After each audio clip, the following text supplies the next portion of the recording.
Hey, so the other day on stream, started rambling about superheroes. You know them? They wear tight underwear. They're in every movie ever now. Well, I was talking about Superman and the new Starman memes that I keep seeing, and I just wanted to talk about him a little bit. I'm gonna play the clip here in a bit from stream where I was rambling on about them and why I think they're so cool. But long story short, in case you want to jump out of the video here, basically, I think that all of us are a little tired. I think we've been going through a lot of stuff lately. And I think that having a bunch of memes that are ostensibly about being really nice to each other has been really good for everybody. And I think we all really needed it. So, yeah, with that out of the way, I'm just going to throw this at you. It's just a clip from the stream. I hope y'all like it. Um, yeah, so anyway, here it comes. Oh yeah, and so I will check those after stream, okay? Sheer brilliance, yes, sheer brilliance. Let it wash over you. I'm actually really happy because there's the thing I kind of want to talk about today. When it comes to like the vibe of things going on right now, a lot of us are feeling a little bit more hopeful for the future, right? A lot of us are looking at the future and going, hey, maybe it's not going to be that bad. And I love this vibe. I love that this is happening. And one of the things that I'm really loving right now, and I feel like talking about this would be cool, is the Starman memes, because the Weird Al thing leading into it is really great. Now, Starman memes, right? I really have to stress that I have seen nearly every evil version of Superman available. Okay? I have seen it over and over and over again. I have seen cynicism and irony be the focal point of so many things, right? But what's great about seeing this, right, is seeing the thing that Superman stands for be celebrated. Now, I'm a big proponent of horror, obviously. I'm a big proponent of people getting their bodies ripped apart on screen and throwing popcorn at people making dumb decisions in horror movies and going, oh no, don't look behind you, you're gonna die, and all that shit, right? But the thing is, I am always happier to see this. And this has been really big lately, okay? Hope maxing. Me doing something nice and helpful without asking for anything in return. Yeah, hope maxing, baby! Waiting in the sky. He'd like to come and meet us, but he thinks he'd blow our minds. There's a star. Yes.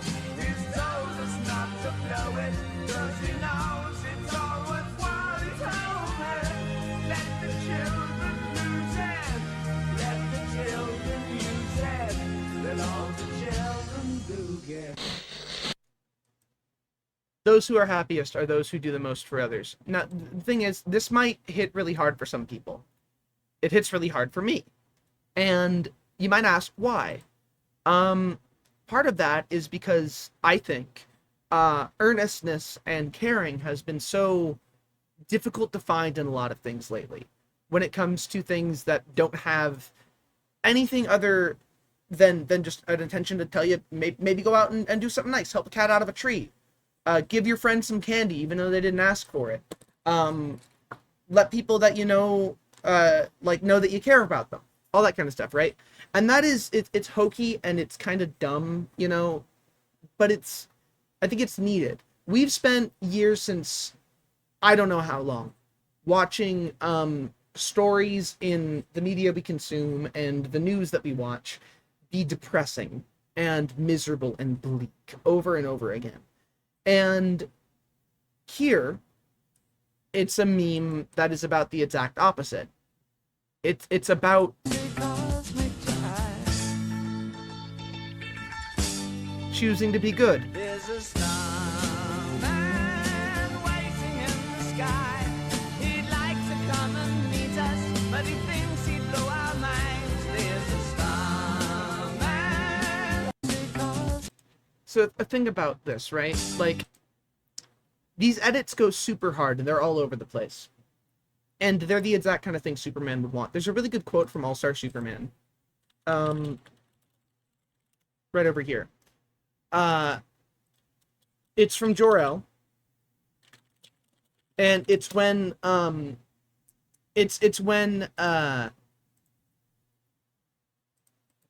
he's listening to a quote from his father, like on Krypton and stuff, and it's about Superman's place in the world. And this quote has always hit me in my home, and that this is why these things go so hard.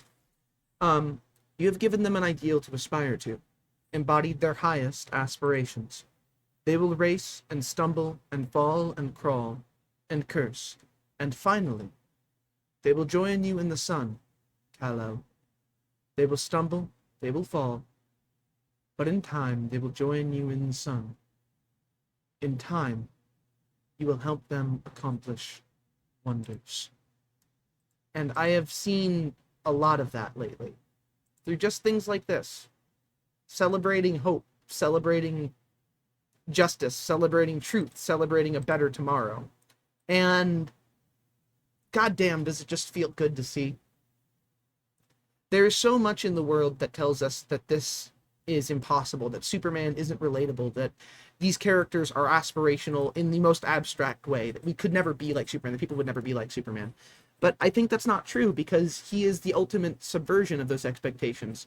Because he is just good, and he's good because he's us. He's people on this planet. Everything good Superman has ever done is something that someone dreamed of doing. They just want the time, they want the effort, and sometimes they do it. And I think we need to be reminded of that. I think we all need to look out our windows, look up in the sky, and imagine ourselves flying around and saving everybody from the bullets and explosions. Making the world a better place. Giving some food out, giving some of our time to people who need it. And being heroes. Because we can make all the excuses in the world for why nobody would be Superman. But the reality is, I think, that we all could be. And sometimes we are. Anytime a friend has been sad, anytime someone you love has been crying, and you've just been there to listen, and told them that you care, that's a little spark of what being Superman is. And I think that that is why these things go so hard. I think it's why these things are so beautiful.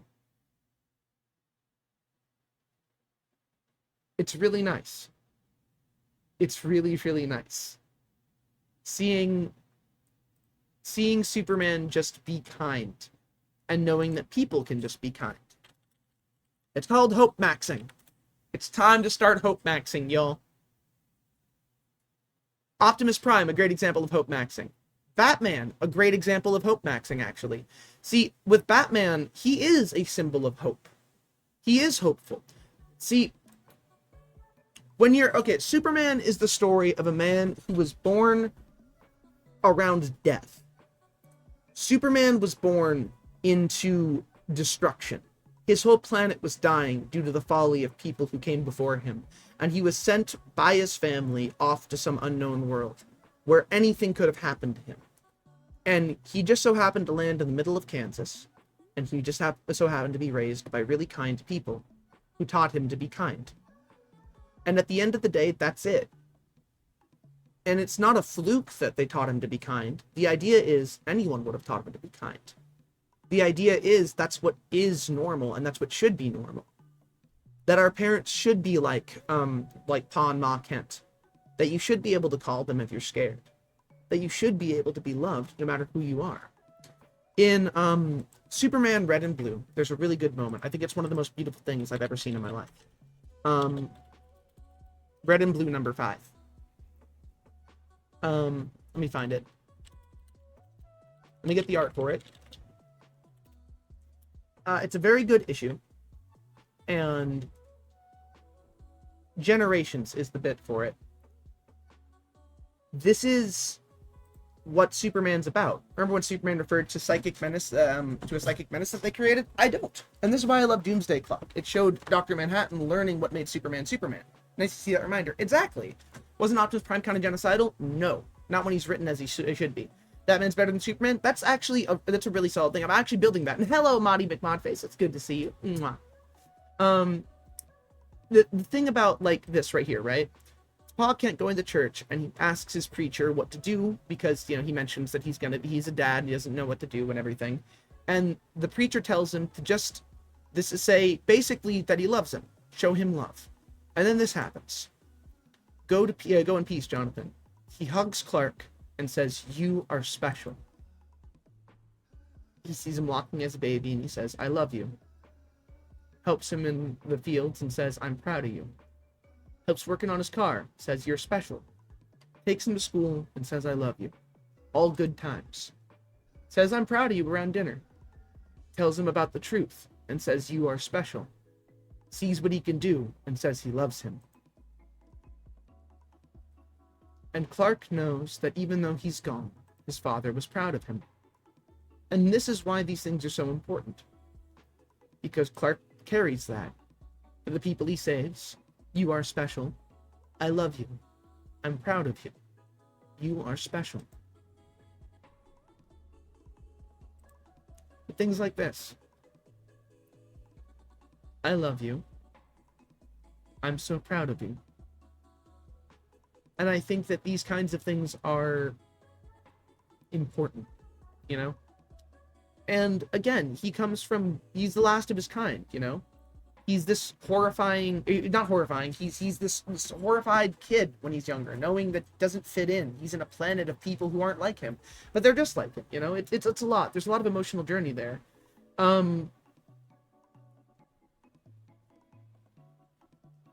It's beautiful, I think. And Batman's also a great example of this. For Superman, wait, what's it? Reign of the Superman? Reign of Superman! Yeah, no, this was the thing that inspired, short story written by Jerry Siegel, illustrated by Joel Shuster. The first published name of Superman, later applied to the archetypal fictional superhero. Yes. And there's the great thing about Superman, using his the loneliness that's there. I mean, he literally has a fortress of solitude, and his difference to make the world a better place. And Batman actually is mentioned by Superman in the thing where they bring this stuff up and they talk about it and they go on a double date. It's a great comic. Batman is this guy who was given tragedy and pain, raised alone in a mansion, on in a gilded cage, who turns his pain and his depression and his anger into justice. He defends he defends the people of Gotham. He defends the people of the world. He has every right to be pissed off, angry, cynical, and downright murderous to the people around the world, but he isn't. He doesn't kill. He doesn't use guns. He doesn't wound when he can prevent. He doesn't raise his hand until he first extends it. Batman is a story of taking your pain, your depression, your sorrow, and turning it into something good, something greater than yourself. Superheroes are meant to be like this. Superheroes aren't cops. They don't beat up innocent people. They're defenders of truth, of justice, of a better tomorrow. They're beacons of hope. They're the best of us. And we're all meant to see a little of ourselves in them. We're not meant to look at Batman and see this person who would, beat the shit out of innocent people and beat up the mentally ill, because that's not what he does. That's not who he is. We look at Batman and we see the Dark Knight. We see vengeance. A hero avenging those who have been lost. It's beautiful. What's this? Before Batman? Oh, God! Mystery Batman! Oh, God, spicy mystery. Beautiful. Superheroes are rad.